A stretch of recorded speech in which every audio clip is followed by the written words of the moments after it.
Well, good afternoon, and welcome to the Equity, Social Justice, and Advocacy Lecture and Awards Ceremony. Thank you so much for joining as we are here to honor the recipients of what is the first award of its kind. I'm George Daly. I'm the Dean of Harvard Medical School. I'm really delighted to be with you here today. We come together to honor the remarkable individuals who are the recipients of this inaugural Equity, Social Justice, and Advocacy Award at Harvard Medical School and the Harvard School of Dental Medicine. Our awardees are comprised of faculty, staff, students, and trainees.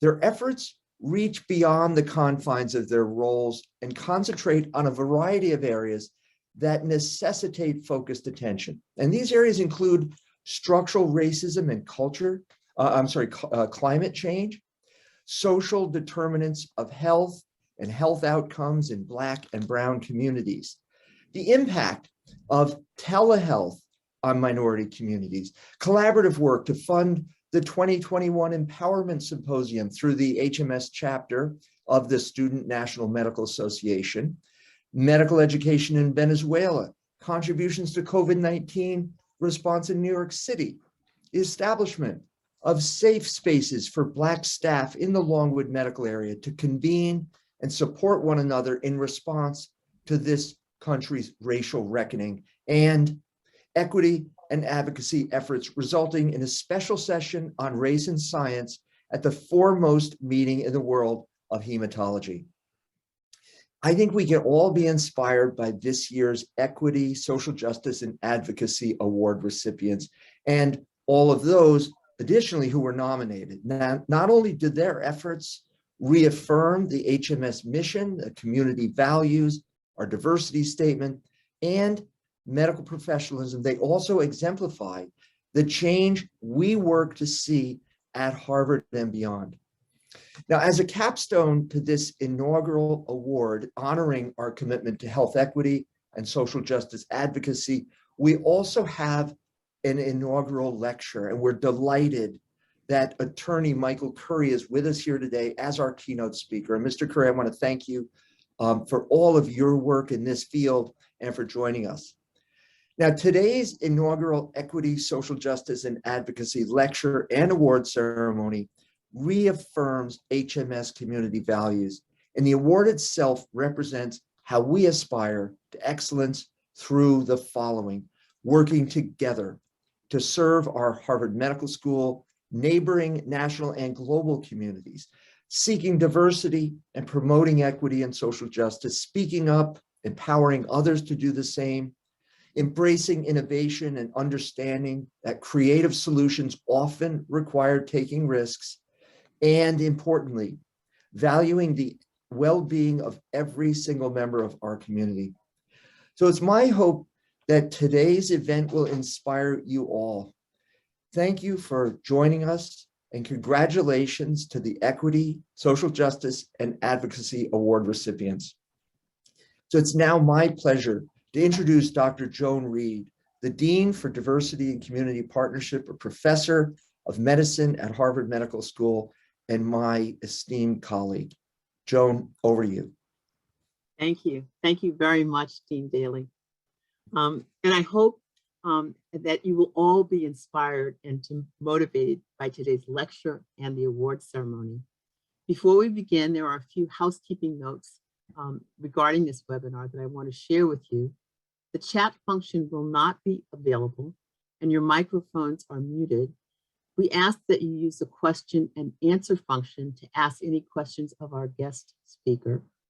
This session is being live closed captioned and will be available on our website.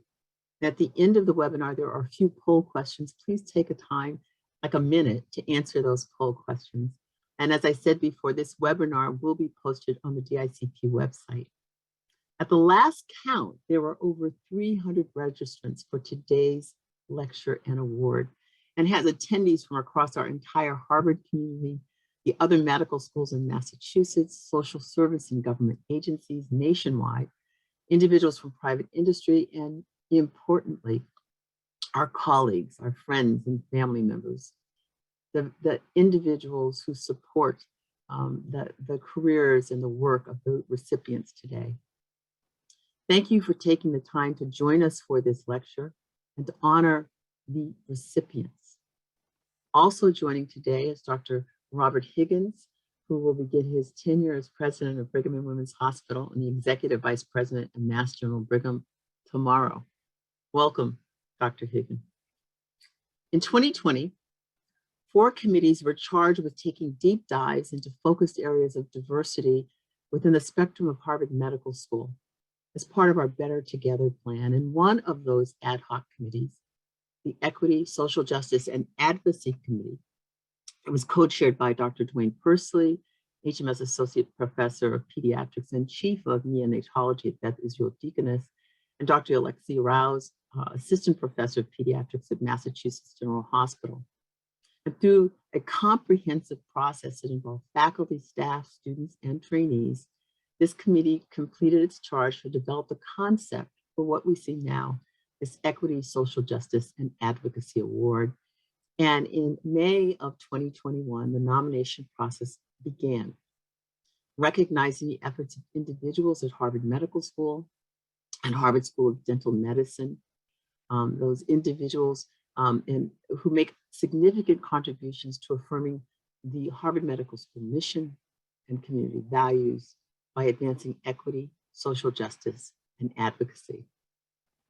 An ad hoc committee's efforts confirm the value of the award, as more than 100 nominations were received from throughout our community. Each nomination was reviewed by an advisory committee with representatives from a team from the medical school and the dental school and our affiliates. And all of the nominations were compelling and are a testament to the dedicated work of respect, fairness, justice, and advocacy demonstrated by all of the nominees. This work coming from a place of personal and professional expertise, passion, and commitment. After an intensive review and discussion, the Award Advisory Committee recommended 8 honorees for this inaugural ESJA Award.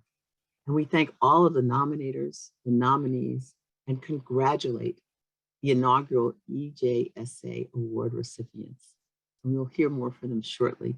But first, I want to take this time to introduce and acquaint you with our keynote speaker. Michael Curry, Esquire, is the president and CEO of the Massachusetts League of Community Health Centers, known by many of us as the Mass League, which represents 52 health centers and serves over 1 million patients within over 314 practice sites throughout the state. Previously, he served as deputy CEO and general counsel for the Mass League, and prior to joining the league in 2008, he worked for 16 years at Blue Cross Blue Shield of Massachusetts, including a role as a senior policy advisor in the corporate affairs division, which included government, public, internal, and community affairs. He served on the healthcare transition teams of former Massachusetts Governor Deval Patrick and former Boston Mayor Marty Walsh, and was involved in the passage of the Massachusetts Health Reform and the Affordable Care Act. Mr. Curry is a past president of the Boston branch of the NAACP and has over 20 years of dedicated service to the NAACP at the city, state, area conference, and national levels. He was elected and twice re-elected to the National NAACP Board of Directors, most recently in 2020, and now serves as a member of the board's executive committee, chair of Advocacy and Policy Committee, and vice chair of the Political Action and Legislation Committee. Currently, Mr. Curry serves as on the City of Boston's COVID-19 Health Inequities Task Force and the Department of Public Health's Health Equity Advisory Group, Governor Baker's COVID-19 Vaccine Working Group, and the Massachusetts Public Health Association's Task Force on Coronavirus and Equity. He's co-chair of the Massachusetts Legislature's Health Equity Task Force.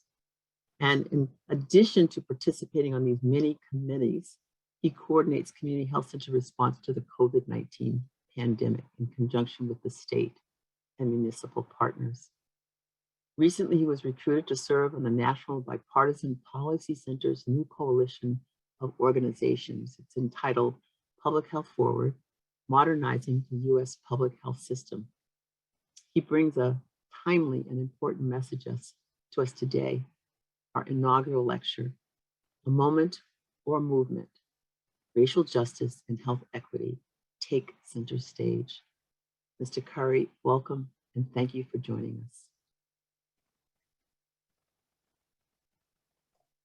Thank you, and thank you for having me. It is an honor and a privilege to be here today. I have been thinking a lot when Dr. Reed reached out and said, Michael, I want you to join us. I am often humbled when folks call me, but I am particularly humbled when she calls me to ask me to be here with you today and provide some reflection on this inaugural event. I did entitle this presentation, A Moment or a Movement, Racial Justice and Health Equity Take Center Stage. And I entitled that for a reason, Dr. Reed, which is in my maybe 30 plus years of doing racial justice and health equity work, I've never seen a moment like this. I've never seen a moment where institutions are making proclamations about health equity, where so many organizations are leaning in with their resources and with appointments and with policies around racial justice and health equity. I've never seen this moment before. So I'm encouraged in all the years I've been doing this to see this concerted effort to finally address things that we quite frankly ignored for generations. I would like to start here. One, I want to say thank you to Harvard Medical School. Thank you for the work that you do. I just did a presentation early this morning, and I'll reference again something I did there, Dr. Reed, which is during the pandemic last year, sitting in the airport.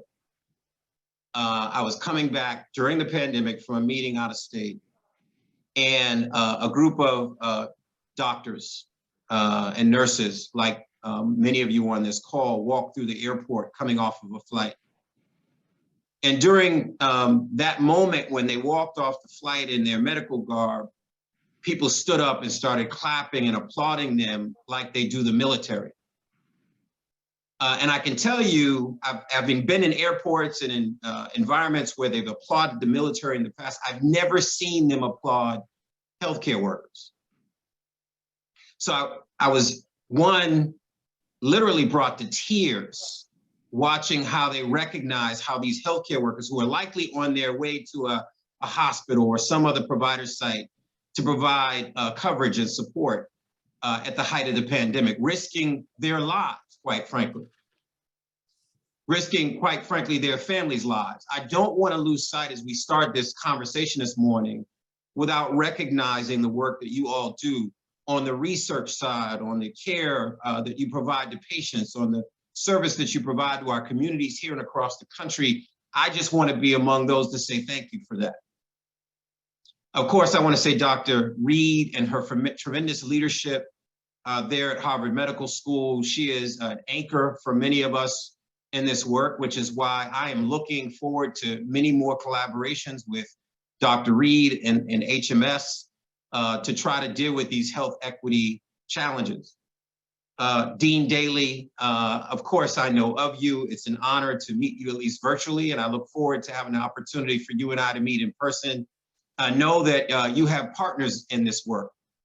Know that you have allies, and the community health center movement here writ large across the country want to support you in the work that you're doing there as well. And then just some hello to some friends, Dr. Ravi Thadani, the Dean of Partners Healthcare System, MGB, and many other friends who are on the call that I get to engage with on panel discussions. I get to pretend to be a doctor. I'm no doctor, I'm an attorney. But they'll often make the mistake on these calls and call me a doctor. I am not that, but I deeply appreciate what the real doctors do in this work. I also want to recognize the academic leaders and the administration and faculty on the call today, and then just appreciate this inaugural Equity, Social Justice, and Advocacy lecture and award ceremony. It's an honor for me to be your first speaker. Congrats to the faculty, students, staff, trainees that are also being recognized today. One other quick recognition is to some friends who are in this work with you. Harvard Catalyst and the Community Coalition for Equity in Research. I get to work with that team to bring equity into research. I'm excited about that work. I wake up, Joan, every day I think about good things I do in life, and that's one of the things I wake up with a smile on my face, that we're now centering equity in research and bringing those closest to the pain, to the power, to the table to be part of those critical conversations around research. So I want to thank Karen Emmons and Rebecca Lee and Shoba for the work that they're doing there in that space. And then, of course, 240 years of Harvard Medical School and your rich legacy of shaping medicine in this country and around the globe. So thank you for that. I'm going to move quickly. I do this presentation called Quantum Leap, which is not this presentation, but Joan, Dr. Reed knows, I walk people through history from 1619 to today and the arrival of slaves, and really walk them through anti-Black racism in this country, talking about institutions and systems and laws and medical treatment. I'll introduce them to J. Marion Sims and what was Reconstruction and what was Birth of a Nation in 1915 and what was the New Deal, or sometimes I call it the Raw Deal, as it meant for many African Americans. They get introduced to redlining and debt peonage and so many other terms that, quite frankly, people have had an epiphany about, an awakening about in the last 2 years. But I want to introduce you to some aspects of this in this lecture today. So one, I want to ground us in where we are. There's a term called the weathering effect that many of you may have heard me reference before, but I heard it from researchers like yourself. They introduced me, they said, Michael, you grew up in a community with asthma. I said, yes, I did. Well, we want to introduce you to this term called the weathering effect. Basically, we went in and we asked Black parents to rate their kids' asthma from 1 to 10. And many of those parents, like your mother, rated the asthma like 3, 4s, and 5s.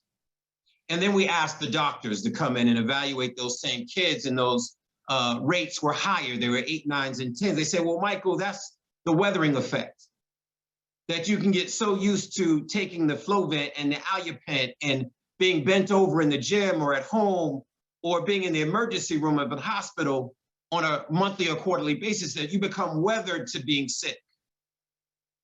So as we have this conversation today, I want us to unweather ourselves. I want us to have the conversation about all of the ways we're weathered to racial injustice and inequity in this country. But let's start here with deaths. Over 226 million cases of COVID-19 worldwide and 4.7 million deaths. Are we weathered to that number now? 4.7 million lives lost, 7.7 billion vaccine doses administered, over 48 million cases just here in the United States, and close to 777,000 deaths. 196.8 million fully vaccinated. Again, a lot of this work is what you do, thanks to the work that you're doing to get vaccines in the arms, to make sure that we're at the cutting edge of understanding this disease and the treatments for this disease. Close to 853,000 cases in Massachusetts, with just under 19,000 deaths, close to 4 million fully vaccinated. So here's where we are: an adequate public health infrastructure. Dr. Reed mentioned I'll be doing a presentation this week. I'll be one of the presenters of this national reports about how we defunded our public health infrastructure. We knew that there would be a pandemic. This has been discussed. You've been talking about this for a long time. The government knew. There were legislative hearings about emergency preparedness and the inevitability of a pandemic, and yet we did not prepare properly for a pandemic. On the local, national level, state level, we didn't prepare for this pandemic. And now we're looking at the next version, the variant of this disease, reported on November 24th to the World Health Organization. And we're now in real time responding to what this means, racing against the clock. We know that we are challenged with timely and reliable information. That is another thing that we did not prepare for. How do you collect data? How do you have the specific data that you need to have the right interventions? We didn't collect, Dr. Reed, the racial and ethnic data that we needed to respond in the appropriate way to this disease, which is why in much of the first year of this disease, we didn't even know who was dying, who was being hospitalized, who was being infected, in a way that would have allowed us to deploy resources appropriately. And again, poor surveillance and sequencing efforts to better understand COVID-19 circulation of variants across this globe. And I always look back at the history. The past is prologue, the Spanish flu being Spanish flu because it was Spain that recognized the disease. But of course, it had already traveled during a world war across the globe. But yet we're here again with COVID-19 and this labeling of South Africa.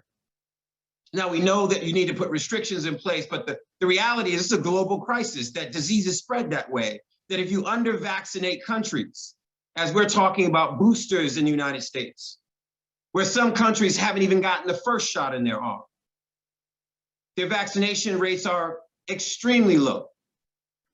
So we're talking about adequate testing and contact tracing and treatments. We're in constant conversations with Department of Public Health and federal agencies around monoclonal antibodies and remdesivir and I can never say the name, Dr. Reed, Molnupiravir,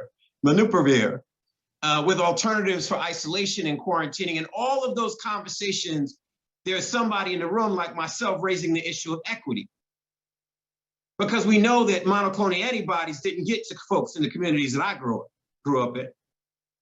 Because we didn't have the infusion therapy, the treatment, the systems, the infrastructure to provide that service in those communities. We knew that early in this disease, when people were thinking about where to put the vaccines, folks in government, in public health, were saying, send the J&J to Roxbury. Send it to those BIPOC communities, send it to those immigrant communities, send it to those rural communities, because we don't have the cold storage, because we don't have the capacity, because they may not come back for a second shot. That wasn't equity. This is where equity becomes a problem, because equity is always competing with something else. It's competing with resources, it's competing with convenience. So there has to be someone in the room to say, but no, that's not equity, as we now know that if you live in Roxbury or Southside Chicago or East St. Louis, you should have access to every treatment. Pfizer, Moderna, J&J, that should not be relegated. So these are the kind of conversation that played out behind the scenes that many of the doctors on this phone or on this call today were a part of. Disparate impact of the disease is having on a certain population. As Ayanna Pressley, a good friend of mine and a congresswoman here in Massachusetts, says, those closest to the pain should be closest to the power. Who is closest to the pain in COVID-19? We know those communities. Under-vaccinated countries, I tell people, Dr. Reed, all the time, while we need to convince our cousin who lives down the street that he needs or she needs to take the vaccine, and that the urgency is for the potential of variants in the future, we also need to realize that there are countries that do not have the vaccine. So we think about India or Africa or Indonesia or Iraq or Ethiopia or Afghanistan, and I will make the racial overlay here, which is many of them are communities in countries of color. How do we resource these countries to understand that a threat to public health anywhere is a threat to public health everywhere? You'll see this map here from the World Health Organization, where vaccines have been distributed across the globe and where there's an under-vaccination effort. We knew, Dr. Reed, going into this, that there were disparities playing out early in this disease. These are some of the early numbers, the pandemic's racial disparity, COVID-19's deaths per 100,000 people in the US. Of course, vaccinations, we were not getting them out equitably. And then age-adjusted COVID-19 associated hospitalization rates. These were not numbers that actually most Americans could really dig into, but I had the privilege of sitting in meetings with really smart people like those of you on the call on these task forces, these commissions, to figure out why this was happening and what we could do about it. But none of this should have been a surprise, because those closest to the pain were also closest to the disease. They were the essential workers, the healthcare workers that work in many of your facilities. They couldn't shelter in place. They had to go to work. They couldn't remote in virtually. Those are the people who didn't have the supplies to stock up on resources because they didn't have the finances to do that. They couldn't telehealth because they didn't have the equipment at home, the technology at home. Those are the people closest to the pain that we're now paying more attention to in this moment of racial reckoning. I want to just reflect back on something really quickly, which is the birth of the health center movement. I have the honor and privilege, as Dr. Reed said, of leading community health centers in Massachusetts, 52 organizations all over the Commonwealth of Massachusetts, representing over 300 communities, over 1 million patients. But that's not the story I want to really tell you about today. It's about the history of community health centers because it's applicable to the discussion today, to the lecture.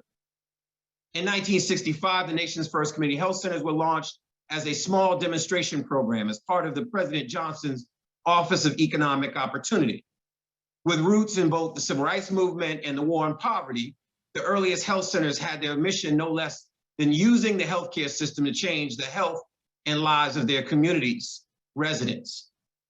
Community health centers were created out of the American civil rights movement in the 1960s. These were civil rights workers that came out of the Massachusetts medical community.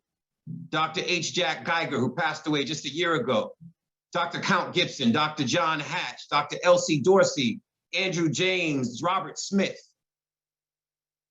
But there's a message in this that most people don't understand. It was never just about healthcare. It was never just about your teeth or your eyes or your mental health or your substance use disorder or your physical health. It was also about the water you drink, the food that you need access to, the housing that you live in.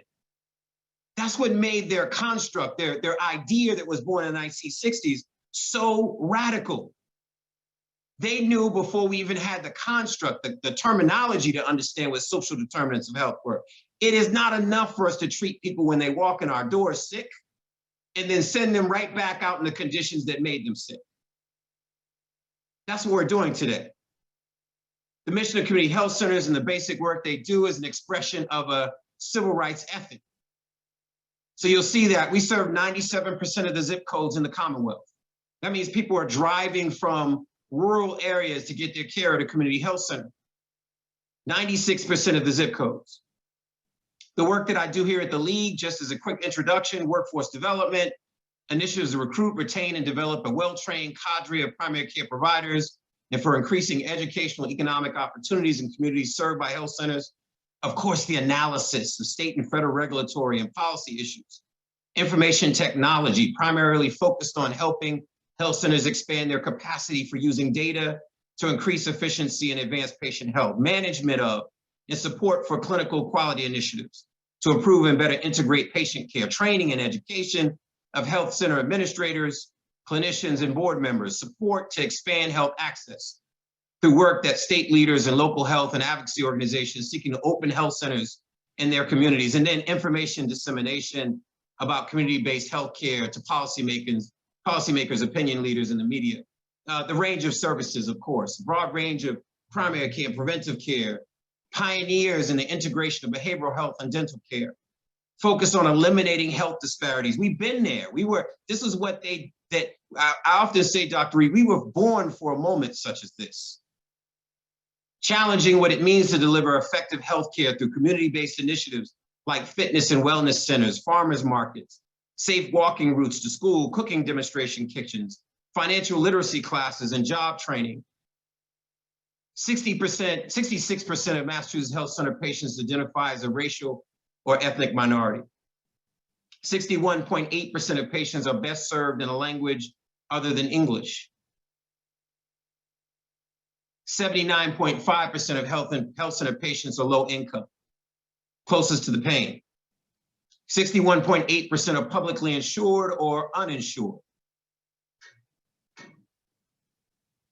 Here's an interesting slide that I thought was really critical for today's conversation. We were talking about just a year ago about the distribution of vaccines, and I was sitting in the room with DPH and the tremendous leadership at DPH, then under Monica Burrell, Dr. Burrell, a huge fan of her work and now her leadership with the city of Boston. And we were talking about how to get these vaccines into arms with the governor's COVID-19 working group. And the plan was initially to put them into the arms of 75-plus-year-olds. And thank God for folks like Liz Walker and formerly Wanda McLean, who was at MGB at the time, and others who lifted up the equity challenge there. It said, but the life expectancy of many people of color across the Commonwealth, we don't live to 75. We're not living to 80. But yet we are disparately impacted by COVID-19. How do we make sure that those closest to the pain are also closest to the vaccine? How do we get shots in their arms? How do we put together a strategy that recognizes the disparate impact of this disease on the communities that we all serve? So you'll see there just health center patients. I grew up in health centers, Dr. Reed. I was a child of Whittier Street Health Center and Lenox Street Housing Projects. Latchkey kid, single mother, moved here like Elizabeth Wilkerson's book, For the Warmth of Other Sun. She left Birmingham and Tuscaloosa and moved up north for jobs with kids in tow. We lived in communities where high rates of disease and diabetes and heart disease and cancer. I saw those things firsthand. It wasn't something I researched or that I can just write about. I would ask myself, Dr. Reed, this question all the time. Why is it that so many of the folks who live in my community die so young? Can't build wealth, can't pass down property to their grandchildren or their children, aren't able to fulfill their dreams. And then I come across this slide in the health center movement. Patient age, disparities in numbers of older patients served by health centers. 75 to 85% of the total health center population, 3%. Percent of the overall Massachusetts population, just under 7%.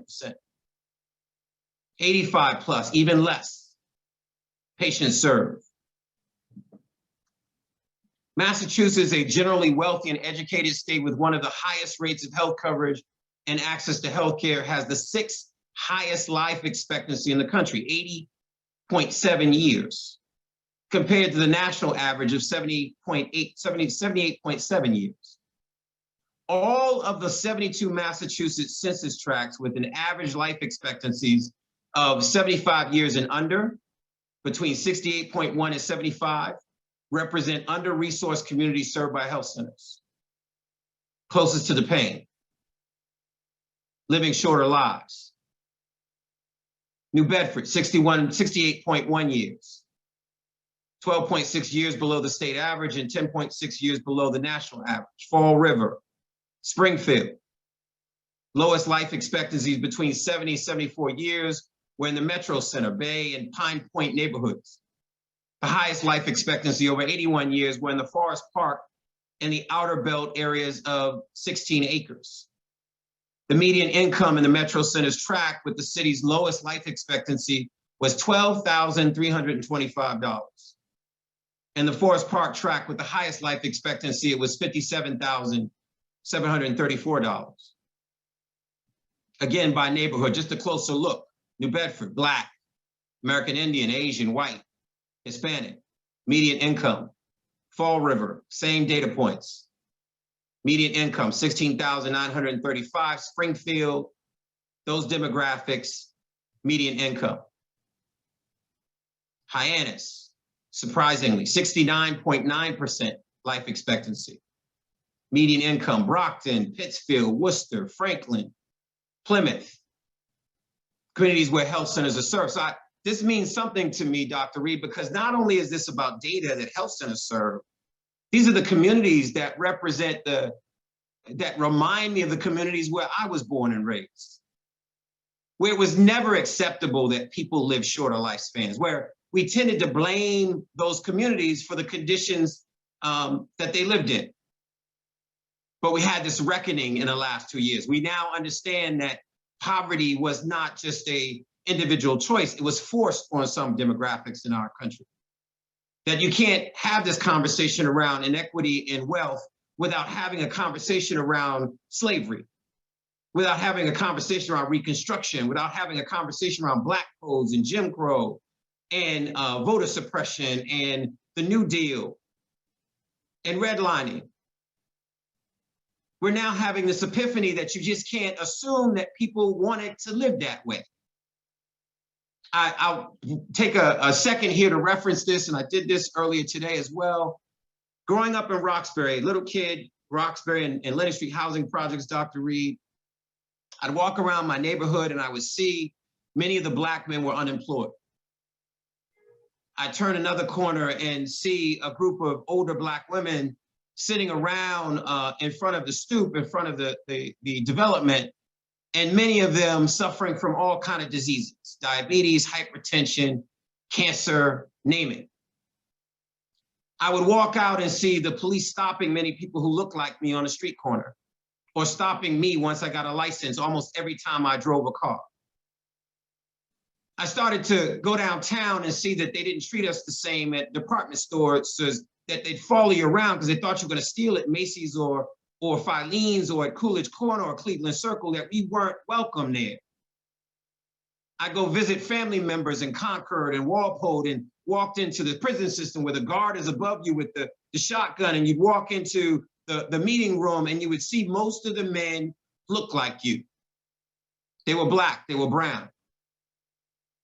And then you travel to Chicago and you see the same thing, in North Minneapolis and see the same thing, and visit family in Birmingham or DC or LA and you see the same thing. And it leads you the question, Dr. Reed, if you are African-American, a person of color, says, what's wrong with us?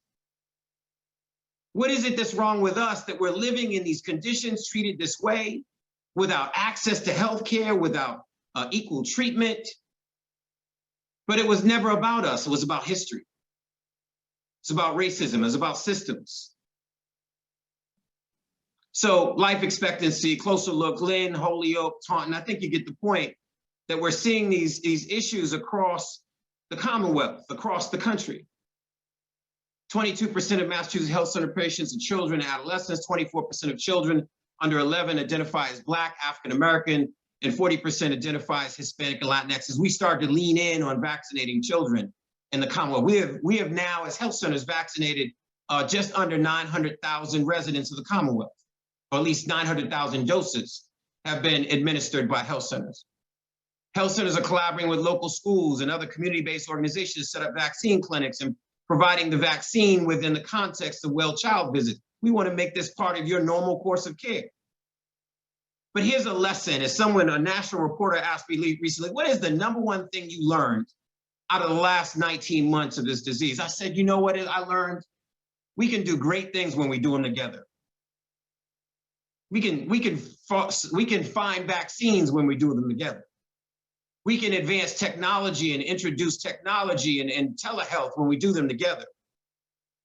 We can get massive amount of vaccines into arms when we do them together. When hospitals partner with community health centers, with clergy like Bishop Borders at Morningstar and BMC and so many others of you, Mass General Hospital. I've been in the mix with so many Brighams and Women's who've been leaning in to figure out ways to partner with community health centers and others to get vaccines in arms, to get testing in the communities.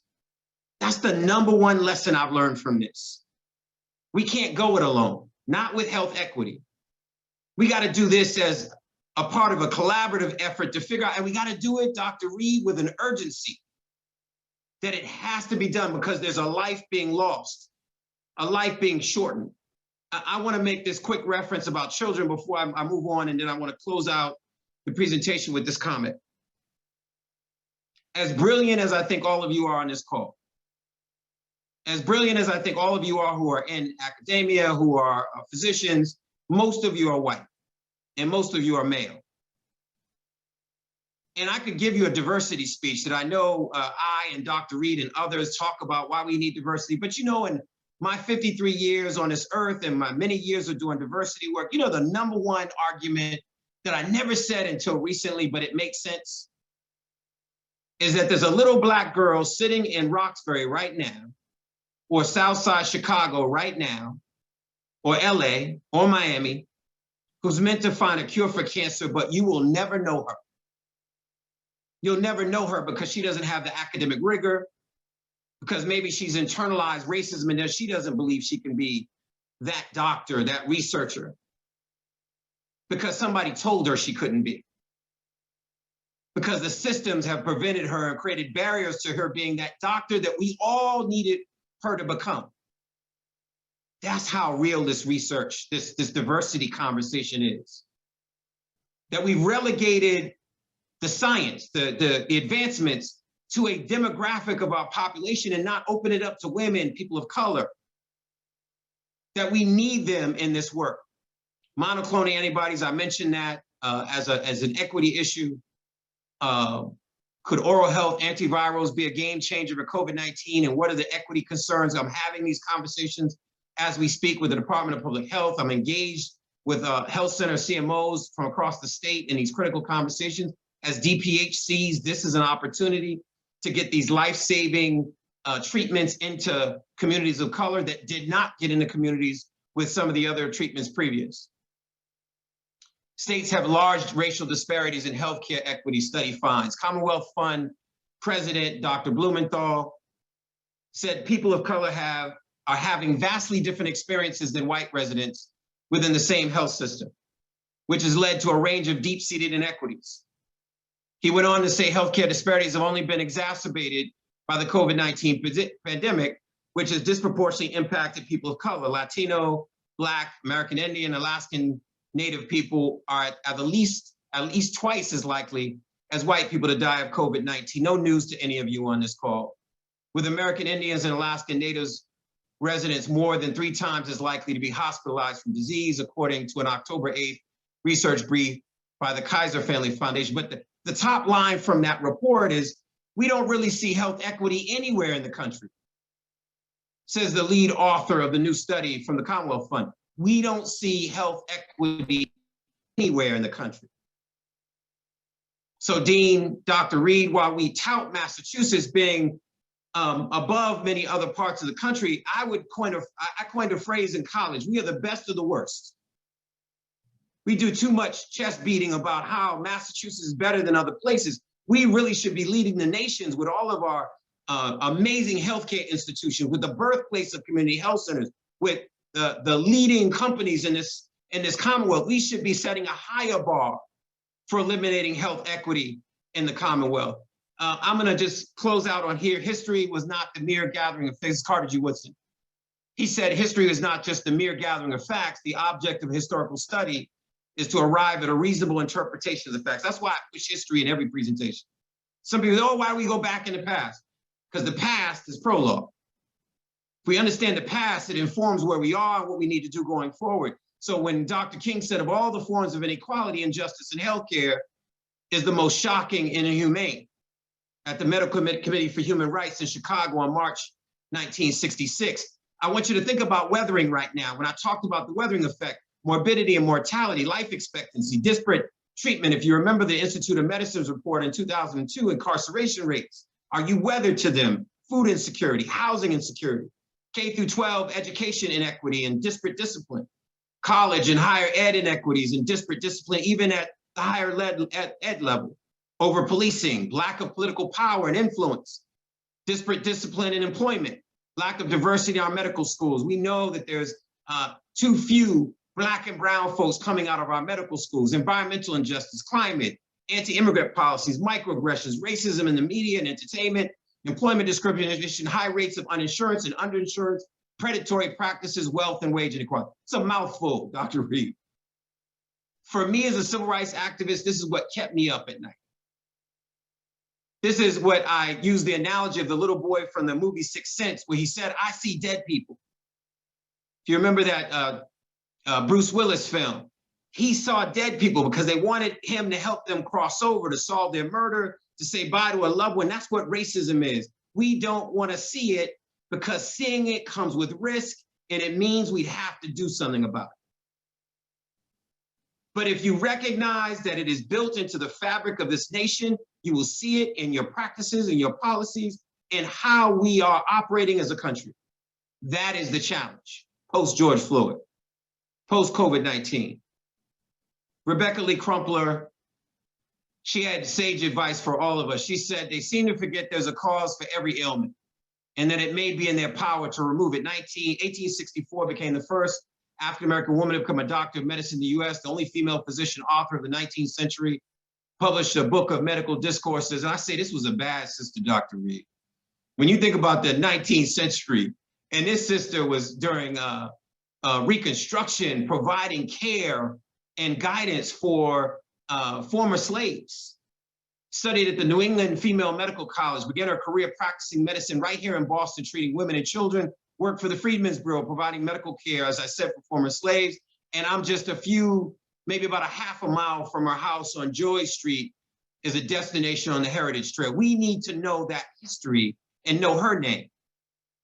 And J. Marion Sims' experimentation on Black female slaves. We haven't even cracked the surface on this untapped history about experimentation and abuse. This is not just about the past. We could also talk about lived experiences. Our systems today treat people disparately. Let's have that honest conversation. Then we can get to the maternal health inequities that we're starting to see play out and starting to be reported by many of our health institutions. There is a reason for them. It is in how we treat people, what systems we have in place. And we have to, as the little boy says, see dead people. Recognize that there's risk that comes with this work, that not everyone's going to want to change these systems. But I'm honored to join in these conversations with people like Dr. Reed and so many others, the head of Brigham Women's Hospital, Dr. Higgins, who are already engaged in these critical conversations about how to make change, how to be disruptive about how we provide care in this country, and particularly in the Commonwealth. Tuskegee syphilis, I won't spend much time here. You know the story. It was always unethical. We haven't even cracked the surface on telling that story. And yet so many people are just becoming aware of the Tuskegee syphilis experiment and the unethical nature of it. Henrietta Lacks. I'm going to end it there, and I'll say this in sort of closing. W.B. Du Bois said, nothing can be solved that can't be faced. Nothing can be solved that can't be faced. That's where we are as a country right now.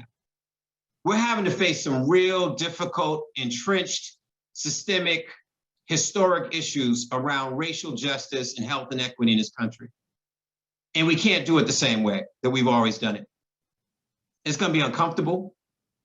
It's going to have to be disruptive. That means recruiting, retaining, empowering Black and brown clinicians, providers to come into our systems like in a way we've never done. Making sure more women have a seat at the table, more LGBTQ voices are at the table. We've not done this before. And we've not done it before because it's disruptive. But we've not done it before to our own detriment, because there are different solutions that come from different communities. I do believe there's a little Black girl right now waiting to find a cure for cancer. And I hope we meet her one day. Thank you. I want to say thank you. Thank you so very much, Michael, Mr. Curry. We've gone back and forth before over Michael or Mr. Curry in other conversations, but thank you. Thank you for this call and this call to action. And as you talked about, we can do so much when we do this together, that this work that you talk of is not something that we undertake alone. We cannot do it successfully alone. And there is this urgency. And as you talk about that, I'm reminded of that this effort that's ongoing at the medical school that was begun under Dean Daly of Better Together, of how do we create change here by working together for sustainable change, and that we all have to be involved. There is, if you use a question and answer, you can put questions in or comments in for Mr. Curry, but I want to start by asking you, when you think about a medical school, and particularly as you talk about the individuals who are our medical students and our graduate students and our trainees, our fellows and residents, what is your message for them in this time? Where should they be looking, or how should they be thinking in this critical moment?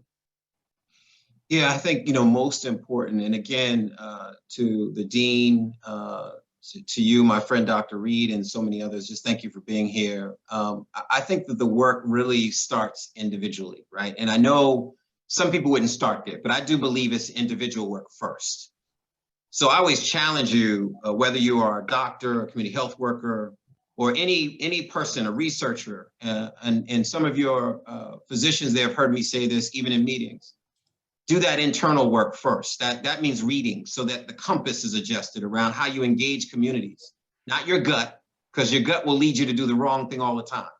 Talking about your compass, that comes from reading about the communities that you're trying to serve and understanding Honduran populations or Haitian or Cape Verdean populations, understanding what systemic racism is and what the barriers and historical impediments to getting care are, so that by the time you sit at the table and starting to figure out a strategy for providing care or doing research on a community, you've done the groundwork that you need to do for yourself to do it in a culturally competent way.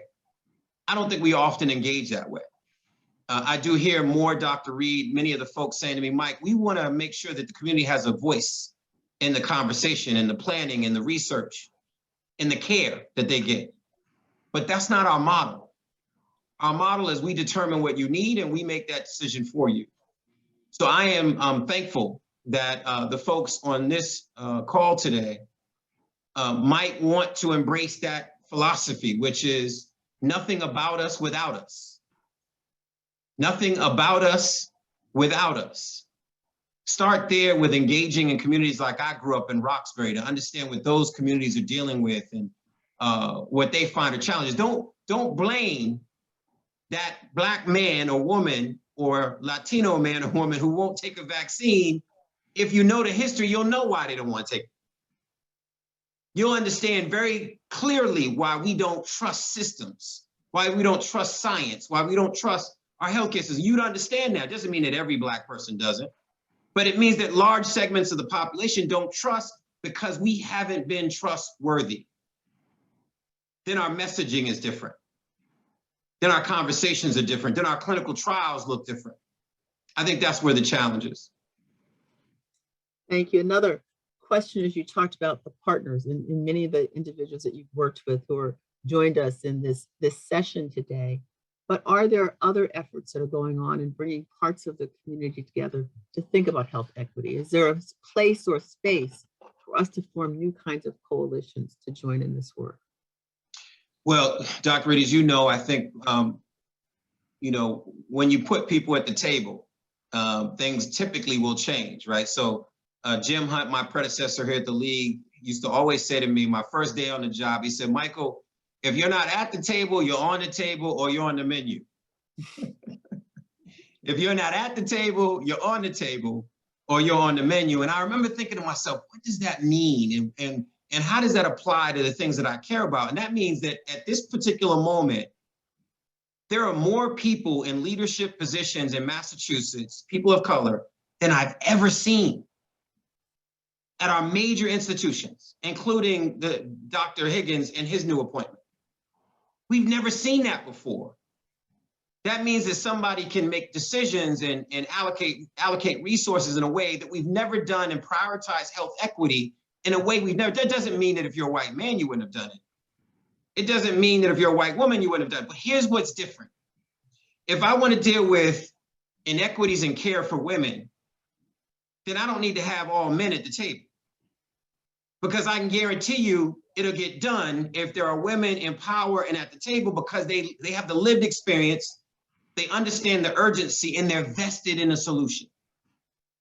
So I think we're in this unique place in Massachusetts, in my 30 plus years in health policy, in this public health work, that we have key people. So the partnerships, Dr. Reed, will happen organically, like you and I connecting to talk about building a health equity compact, which is Black and Latinx leaders coming together to say, okay, how can we in our individual systems align ourselves around the work we're all doing around health equity? And then how can we make sure that the next train leaving the legislative train, the next train leaving the legislature, is a health equity reform bill? I was here in 2005, 2006 with Chapter 58 and Chapter 305 and Chapter 288, Chapter 224. That next train, under the urgency that we're all bringing to this conversation, could be a health equity reform bill to finally change the system so that we're not as weathered to higher rates of morbidity and mortality in the communities like I grew up in. That is what I think the moment presents. Is it a moment or a movement? I really think it's up to us. I want to thank you. I want to thank you for reminding us that our history has set the stage and the foundation for what we see today. Nothing is by accident. Nothing that we see has occurred by accident. And it is only with intentionality. It is only in coming together and taking on these challenges in bold new ways, not doing what we've always done before, but doing things in a very different way, can we get to a different place. I thank you for your leadership. I thank you for what you have done for Massachusetts, for Mass League.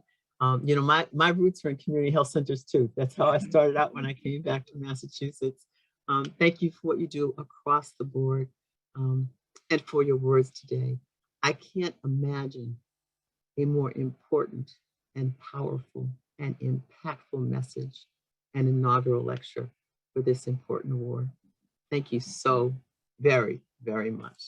Thank you, Dr. Reed. Thank you, all of you, and Dean Daly, thank you for having me. No, and I said this at the outset of the call, Dean, know that we're allies in this work. Call on me anytime. We want to be standing with you in the important work that you're doing there. Thank you. Thank you, Michael. We're now going to be turning to our award ceremony. And it's my honor to introduce the present inaugural Equity, Social Justice, and Advocacy Award recipients. You know, this award was established to recognize our faculty, staff, students, and trainees from Harvard Medical School, Harvard School of Dental Medicine, who advance equity, social justice, and advocacy, and their contributions that affirm our mission, values. An advisory committee with representatives from across our community and our ecosystem carefully reviewed and discussed each nomination and unanimously recommended the following individuals for this year's award. And our first recipient of this Equity, Social Justice Award is, let me just get to the right place, Dr. Gaurab Basu, who is a Harvard Medical School instructor in medicine and co-director of the Center for Health Equity, Education, and Advocacy in the Department of Medicine at the Cambridge Health Alliance. Dr. Basu brings a longstanding commitment to addressing structural racism and climate change to the public health and medicine arena. He's been a dynamic resource in designing and disseminating curricula to teach the skills of advocacy to affect relevant public policies. He co-directs the Harvard Medical School Essential to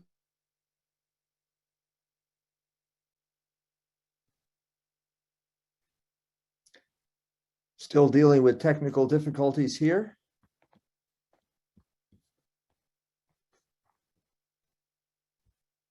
I will continue the script for now in the introduction of Dr. Basu. Oh, thank you, Teresa. Where Dr. Reed left off, I believe, is that Dr. Basu directs the Harvard Medical School Essentials to Social Medicine curriculum, and he provides a leadership voice at HMS and affiliated hospitals on programs to address health equity, environmental racism, and global warming. Dr. Basu embodies a commitment to promoting a deeper understanding of the foundations and remedies to inequities in health, with a special emphasis on climate change and environmental equity. He is a physician, a researcher, a writer, a mentor, and a master teacher. It is an honor to present this award to a pioneering professional.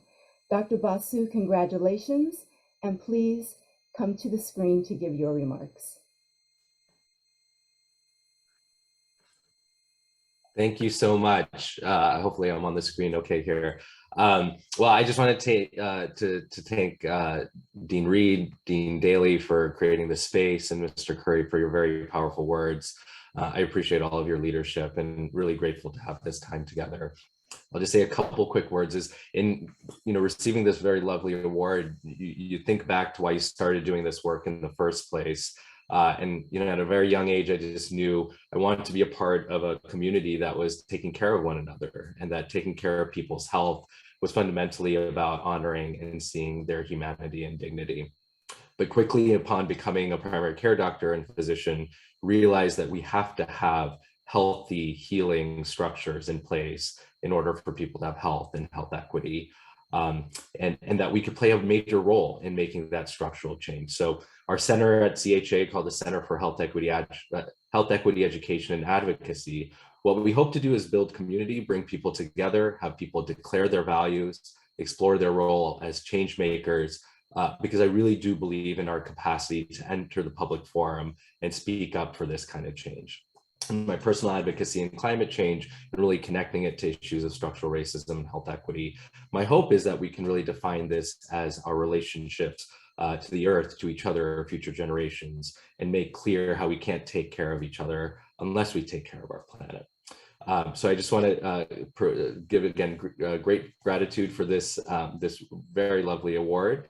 I just want to acknowledge my mentors, Amy McCormick, Rick Pels, David Bohr, Rachel Stark, Peter Cohen, Jen Casper, and Ari Bernstein, and want to thank with my heart my parents and my sister who are on this call, my father-in-law who just retired after a long career in orthopedic surgery, and my wife and my kids who I think becoming a parent has really animated my belief in our responsibility in making a world that's worthy of future generations. So we have a tremendous amount of work ahead of us. I believe we can make a vibrant, interconnected human society, and grateful to do that work with all of you. Thank you so much. Thank you so much, Gaurab. Our next recipient is Dr. Cheryl R. Clark. Dr. Clark is an assistant professor of medicine at Harvard Medical School and associate chief of the Division of General Internal Medicine and Primary Care, Equity Research and Strategic Partnerships in the Department of Medicine at Brigham and Women's Hospital.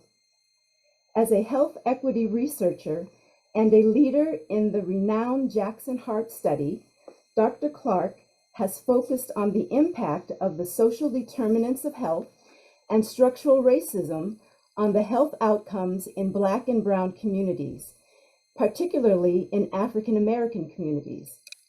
She has been a steadfast advocate and mentor for internal medicine residents interested in health equity and social justice. Dr. Clark led the COVID equity response team across all of Brigham Health's constituencies. Formed in April of 2020, this innovative team combats the disparate impact of COVID on vulnerable populations.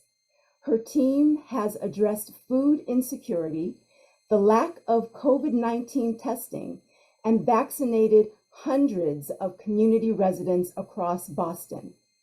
Her work continues to be collaborative, strategic, innovative, and far-reaching. Dr. Clark, congratulations. Please come to the screen to give your remarks. Thank you. I want to just say thank you so much to the Diversity, Equity, and Inclusion Committee, like Alexi, Dwayne, Teresa, Dean Daly, and Joan Reed.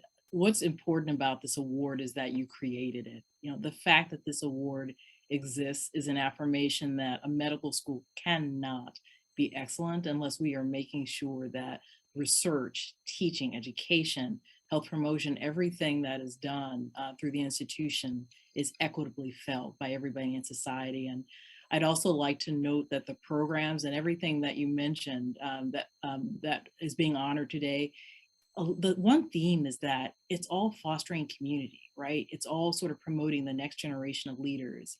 And whether we have that moment or that mission, that movement that Mr. Curry spoke of, will really depend on how seriously we take this mission, right, to promote equity and how we support the generations that come after us. And so I've got my 90 seconds just to give a bunch of shout outs that are relevant to this work, and particularly grateful to Joan Reed, because more than anybody, you know, Joan represents this excellence and pushes HMS to be excellent in this regard. I'm very grateful to everybody who's here, both in person as well as in spirit, including the shining lights in my own family, Joanne Clark and Ulysses Clark, John and Inez Cotton, James Clark and Addie B. Rivers, Kimmer Koff, my husband and my kids, to BWH teammates and the leaders of this work who show what excellence is and also help us with protecting us from that weathering, that Mr. Curry spoke about. Michelle Keenan, Mark Ulmerborn, Morgan Esperance, Nora Osmond, Joel Katz, Valerie Stone, Tracy Sylvan, Esteban Gershanek, Kristen Price, Renasia Rouse, and Normella Walker, everybody on the BWH Equity Response Team, and cherished colleagues in Mississippi, Dr. Richard Summers, Laquita Cooper, April Carson, and the continuing civil rights advocacy and leadership of Dr. Robert Smith, Dr. Aaron and Terrence Shirley, and everlasting gratitude to the Evers family, Rena Evers Everett, and the incomparable legacy of Medgar Evers and Merle Evers Williams.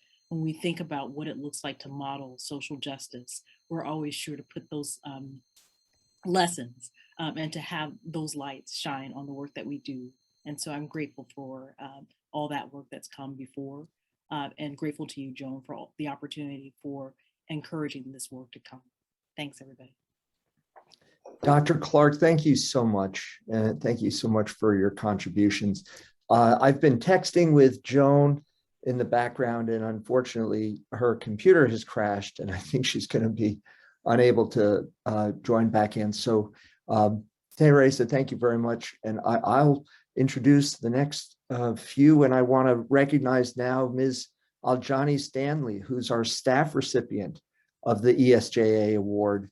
Ms. Stanley is the Director of Administration in the HMS Office for Diversity, Inclusion, and Community Partnership. And in June of 2020, Ms. Stanley identified a need for an open forum for Black staff to gather, voice frustrations, and basically see each other. And she collaborated with Ahmed Mohammed, a Director of Talent Acquisition in the HMS Office of Human Resources, to organize a safe space for Black staff on the Longwood campus. And the first meeting, convened on June 19th, and of course celebrating Juneteenth, was met with considerable enthusiasm, and it spurred a greater series of belonging, a greater sense of belonging, and series of meetings throughout the HMS community, reinforcing the need for a formalized group. Now, under the co-leadership of Ms. Stanley, members organized, presented a formal proposal to HMS senior leadership, and established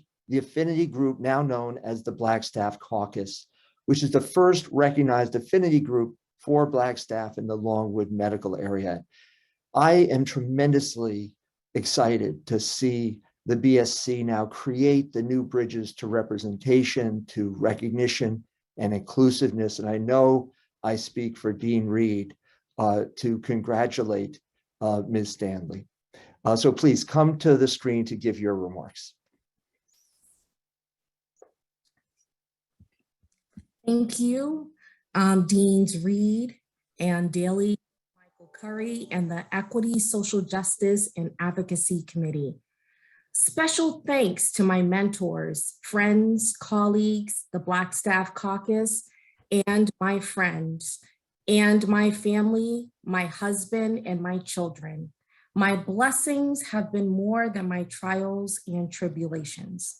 As I contemplated what was happening in America, racial injustice, killings, and the fear in my community last year, we heard voices of support, both written and verbal, from our faculty, postdocs, students, and senior leaders.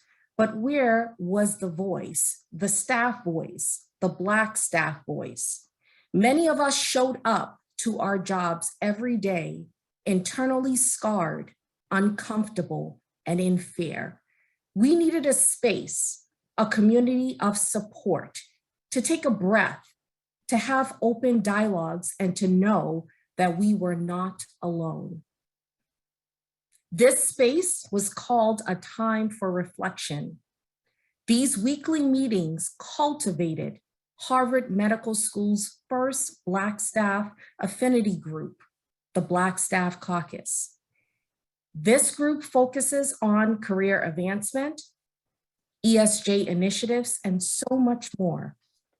Acceptance would have been easier than perseverance.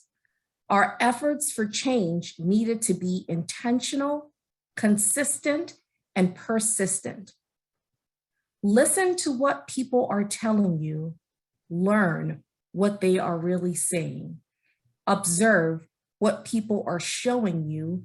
Understand what they are really doing. Thank you again, and I humbly accept this award. Thank you very, very much, Aljani. Our first student recipient of the ESJ Award is Ms. Bina Kasamali, an MD candidate in the HMS class of 2022. Ms. Kasamali's efforts in the field of equity and social justice reflect a growing desire to move the conversation on skin color as a determinant of care, equity, and medicine out of the shadows. Ms. Kasamali was among the student leaders pressing for progressive change in the representation of images in the HMS curriculum, moving away from a majority light-skin tone-filled curriculum toward one that displayed more diverse skin color. Now, those that have worked alongside Ms. Kasamali applaud her forthrightness and her collaborative spirit. From working on projects to evaluate telehealth effectiveness among minority patients, to assisting colleagues researching the potential shortcomings of telemedicine in serving non-English speaking patients, Ms. Kasamali has engaged with others in programs where trainees learn how to advocate for both patients and themselves. I have no doubt that Ms. Kasamali will continue to be an enormous credit to our health education community and ultimately to the medical profession itself. Ms. Kasamali, congratulations, and please come to the screen to give your remarks. Thank you so much for your kind words, Dean Daly, and thank you to Dr. Reed and the Diversity, Equity, and Inclusion Committee. I'm really proud of HMS for prioritizing social justice and giving us the tools to protect our most vulnerable communities. I hope that we can move towards a world in which these efforts to bridge gaps in access and push for more equitable standards are no longer considered an accomplishment, but rather the norm. But with the incredible, relentless support of the leadership at HMS, with the deans and my colleagues, I know that we will get there. And I'm confident that having the opportunity to learn from those who are grappling with broader questions will accelerate any positive impact I could have on the world. So I want to thank my mentors, Avery, Ruthann, Satonia, and Dan, who've driven me to focus on illuminating barriers to care. My dear friends, Nadine and Katie, who I can always rely on to bounce ideas off of all the time. My partner, Reza, for giving me all the love and support in this world and for always encouraging me to reach my dreams. My parents for teaching me what it truly means to be resilient, and all while maintaining a positive attitude. And they've really instilled in me values that prevent me from turning a blind eye to these inequalities right in front of us. So I hope to continue to surround myself with incredibly humble people, and together we'll work towards normalizing equity and promoting health as a human right. Thank you. Thank you so much, Bina, and congratulations again. Our second student recipient is Mr. Derek R. Solid, an MD MBA candidate with Harvard Medical School and Harvard Business School in the class of 22. Much of what our understanding HMS students accomplish in their public service, their equity, and their social justice efforts occurs beyond the local community. Derek Solid has done some of this work in the New York City Department of Health, the Mental Hygiene Commissioner's Special Operations Team. And since the onset of the COVID-19 pandemic, Mr. Solid has served as an advisor on this team. Now, additionally, in 2018, Mr. Solid co-founded the nonprofit organization Medicine in Motion, which combines fitness, philanthropy, and community building in the healthcare profession. Derek Solid is also one of the co-chairs of the HMS COVID-19 Medical Student Response Team, which launched in March of 2020 to mobilize the students during the pandemic. Now, as a full-time medical student, he's had to balance being one of the leaders of New York City's vaccination equity efforts with community service and social justice activism here at Harvard Medical School. His commitment is definitely making a difference. Mr. Solid, congratulations. Thank you for all you do. Please come to the screen to give your remarks. I am truly humbled and honored. Thank you, Dr. Reed, Dean George Daly, and the entire Office for Diversity, Inclusion, and Community Partnership, and Mr. Curry for your very powerful words. I would not be here today without my parents, Amy and Jay Solid, who were the ones who first exposed my sisters and me to the world's realities and instilled the values of compassion and kindness into each of us. Thank you to my grandparents, Myron, Marion, Paul, and Sandy, and to my partner, Barrett Amundsen, who changes my world every day. I would also like to thank my mentors at HMS, especially Deans Ed Hundert and Fidencio Saldana, and Doctors Anthony D'Amico, Anita Vanca, and Nihad Trin. Finally, I would like to thank my mentors from this summer, in which I worked on the COVID-19 Vaccine Confidence and Equity Project, Doctors Dave Chokshi, the New York City Health Commissioner, Dr. Michelle Morse, the Chief Medical Officer of New York City, and Dr. Janine Knudsen, the Chief Medical Officer of the Special Operations Team. The journey has only just begun, and I am inspired and encouraged to keep paying it forward. Thank you so much. Thank you, Derek. So 3 trainees have been awarded the inaugural ESJA award, the first of whom is Dr. Lucy Obuwobu. I'm going to have to say this again. Obuwobodu. I hope I am not mangling that too much. She is a clinical fellow at Harvard Medical School and the MGH Administrative Chief Resident in the MGH McLean Psychiatry Program at Mass General Hospital, McLean Hospital. Since entering the MGH McLean Psychiatry Residency Training Program, Dr. Obuwobodu has contributed in significant ways to race equity and social justice through pipeline initiatives, including program development and direct mentorship, and through activities specifically addressing structural racism. She's a leader in the psychiatry residency and more broadly in the institution. And even a short list of her accomplishments in these arenas is compelling and includes her fellowship from the American Psychiatric Association Substance and Mental Health Services, where she has been developing an early exposure multidimensional curriculum and workshops for underrepresented high school students. Suffice it to say that Dr. Obuwobodu is a superb clinician, a skilled researcher, a mentor to young people, and an impressive advocate for social justice and equity.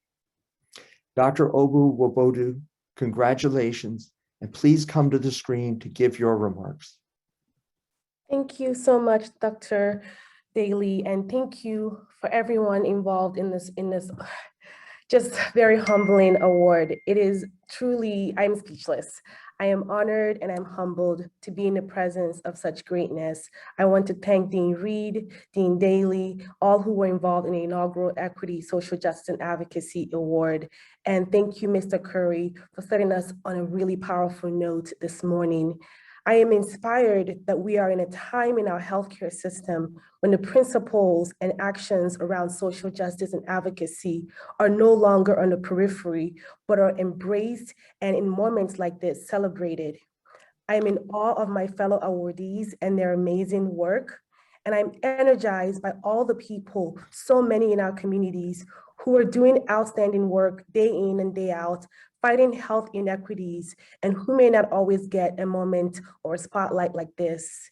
We see you, we lift you up, and we celebrate you. At times, the issues that we fight, as powerfully illustrated by Mr. Curry, can seem so insurmountable and can cause us to fear and to sometimes lose hope, but we must never lose hope.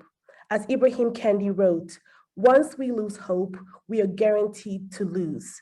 And we cannot lose. We are in a movement that requires all hands on deck. We have a chance, my friends, to reimagine and innovate our healthcare system across all levels to achieve sustainable change, especially for so many in our world who have been uniquely disenfranchised. We must continue to march on always. I give special gratitude and thanks to so many people along the way who have taken a special interest in me. As a young girl who came from Nigeria at the age of 11 to Oakland, California, I've been blessed by a chosen family who have supported me through my path, and they're too numerous to name. But I must give special shout out to some mentors who have been involved in some of my recent work here at HMS, including Dr. Derry Stetzel, Dr. Mauricio Fava, Dr. Neha Trin, and my collaborators across the country, Dr. Ruth Shim, and at McLean Hospital, Dr. Stephanie Pinder Amaker, and at UC Davis, Dr. PC Howe. I cannot name everyone, and I sincerely apologize to all those who I've missed. Thank you to my family. It is quite extensive, all the way from Enugu State, Nigeria, to Oakland, to David, to Sacramento, to Boston. I love you all. Thank you for everything. Thank you very much, Lucy. Our second trainee recipient is Dr. Jose Orejas. He's a postdoctoral research fellow in the Division of Pulmonary and Critical Care Medicine in the Department of Medicine at the Brigham and Women's Hospital. With a broad service perspective that extends beyond the reach of our system's borders, Dr. Orejas has been instrumental in creating medical education functionality in a country with a complex humanitarian crisis. In 2019, he created a nonprofit grant issuing organization which fosters medical education in Venezuela. To date, his fledgling nonprofit has shipped an estimated $20,000 worth of medicine and supplies in a concentrated but very determined effort to make an impact. More recently, Dr. Orejas established a partnership with Project Cure, the world's largest distributor of donated medical equipment and supplies to resource-limited communities across the globe, serving 135 countries, to obtain discounted lab and clinical supplies to support the community health programs of Brigham and Women's professors. Dr. Jose Orejas continues to be led by an admirable sense of duty and highly practical approach to getting things done. Dr. Orejas, thank you. Congratulations. Please come to the screen to give your remarks. Thank you, Dean Daly. So dear Harvard Medical School, it is a pleasure and an honor to be awarded with your Equity, Social Justice, and Advocacy Award. Strengthening the medical education system in Venezuela has been a privilege given to me by belonging to world-renowned organizations such as yours and Brigham and Women's Hospital.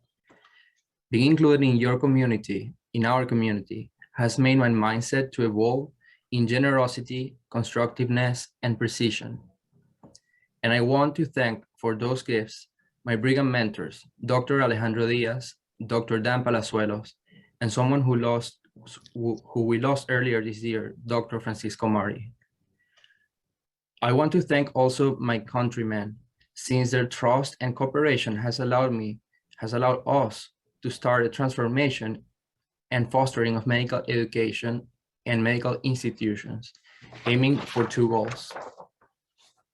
First, allowing Venezuelan communities to experience a dignified, satisfactory, and quality-rich academic experience, and also to strengthen their institutional capacities in the setting of a humanitarian crisis.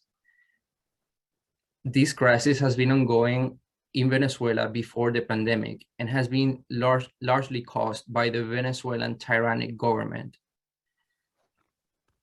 In such a chaotic, lawless environment, one of the best ways to help the population to remain healthy is through empowering their medical institutions. Further steps in my initiative include the establishment of independent, redundant mechanisms that pursue the goal of providing for institutions, yet as well as others that allow those institutions to provide for themselves. At the time we celebrate the achievements of others and mine in pursuing a healthier and more fair world, I would like to call for a continuation and increase in the support that HMS and its affiliated hospitals provide and can provide to us in the form of funding, mentorship, and recognition of our endeavors. Thank you. Thank you very much, Jose. Our final recipient of the Equity, Social Justice, and Advocacy Award is Dr. Lachelle D. Weeks, who was a clinical fellow during the ESJA Award nominations and completed her fellowship in August of 2021. Currently, Dr. Weeks is an instructor in medicine at Harvard Medical School in the Department of Medicine at the Dana-Farber Cancer Institute. Dr. Weeks' work is primarily focused on increasing physician awareness of issues related to social medicine, racial justice, and police brutality. In these areas, she's made significant local inroads.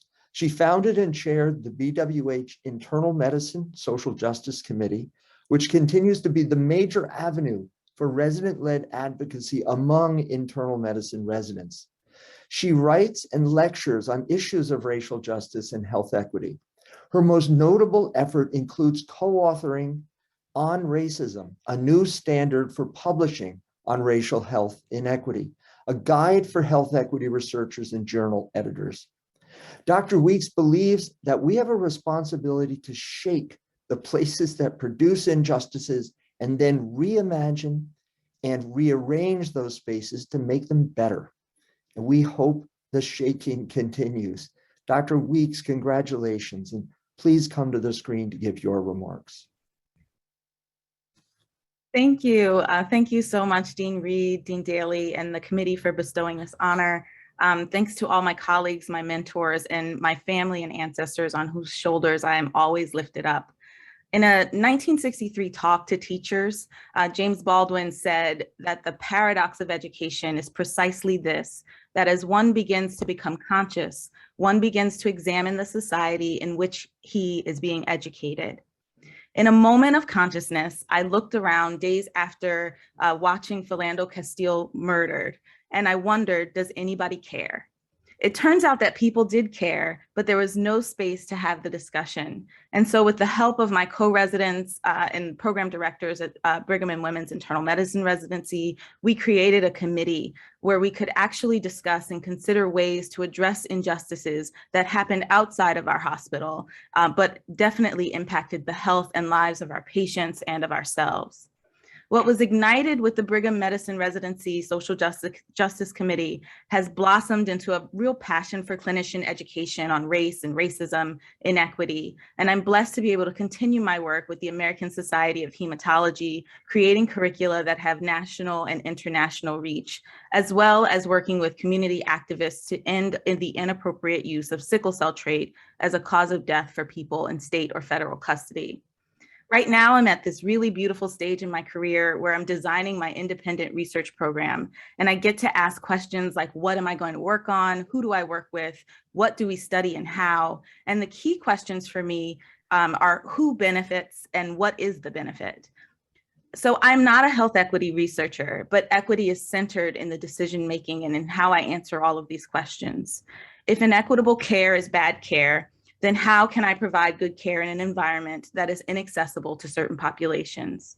And if inequitable research is bad research, then what are we doing if equity isn't at the forefront of our study design and participant recruitment? This is not the way that it's normally done, but I have chosen to lean into the fact that my showing up as someone who is both woman and Black shakes every place that I go to. And so long as we are all able, I hope that we will use this shaking, this disruption to rearrange the pieces to benefit our whole society. Thanks again for this award. Thank you so much to all of the committee members for prioritizing equity, justice, and the normalization of diversity within our communities. Thank you very much, Michelle. Please, I'd like to invite all of the award recipients to turn on your cameras. We're going to capture some screenshots to memorialize this important inaugural event. I want to say on behalf of Dean Reed and really on behalf of our entire community, we thank you. We thank you for your drive, your determination to correct injustices where you see them, for your vision for equity, your heart for justice, and your conviction for advocacy. Thank you so, so much. And if you have your awards, please hold them up. We'll grab a group photo. There you go. Excellent, excellent. Well, I present to all of you the inaugural Equity, Social Justice, and Advocacy Award recipients. Congratulations to all of you. So thank you. Let me just, on behalf of Dean Reed, will make some closing comments, and she sends her regrets for her computer meltdown. I'm sure it's happened to many of us during this last couple of years. Equity and social justice are more, it's about more than race, more than gender, more than sexual orientation, age, class, language, and ability. They are about everyone having the same vantage point and enjoying the same opportunities. They're about impartial and just treatment. They're about overcoming favoritism, overcoming discrimination. Simply put, equity and social justice is really about fairness. Now, within the medical school and the School of Dental Medicine and the whole HMS affiliate community, I think we can stand sure-footed on the HMS mission and guided by our community values as we raise our voices and our supports for efforts to advance equity, social justice, and advocacy where we see a need. We are charged to nurture a diverse, inclusive community dedicated to alleviating suffering, improving health and well-being for all through excellence in teaching and learning, discovery and scholarship, and service and leadership. That is indeed our mission at Harvard Medical School. So on behalf of Dean Reed, I am just so appreciative of her spectacular efforts to provide a foundation, to encourage action, and to recognize the excellence that all of you award winners bring to our community. With gratitude, I also want to extend my appreciation to Mr. Curry for that incredibly compelling presentation, to the DICP staff, Teresa Carter, Pinar Kalichi-Kret, for coordinating the award process. We had a remarkable number of outstanding nominees and clearly a group of spectacular award winners. And I look forward to continuing this recognition of these outstanding contributions from our community in the future. And then, of course, I want to thank the additional staff that have been working behind the scenes to support today's activities, especially Jackie Wright and Ying Wang and the HMS IT department. So as we begin to close, I understand there is a poll, and I ask that you please take a moment to fill out the poll. It's just jumped up on my screen. And a final note, the 2022 Equity, Social Justice, and Advocacy Award nomination process will begin in January 2022. Please be thinking about who you would nominate, your colleague, or even yourself. And I want to thank you. And again, on behalf of Dean Reed, thank you for joining us today. Good afternoon.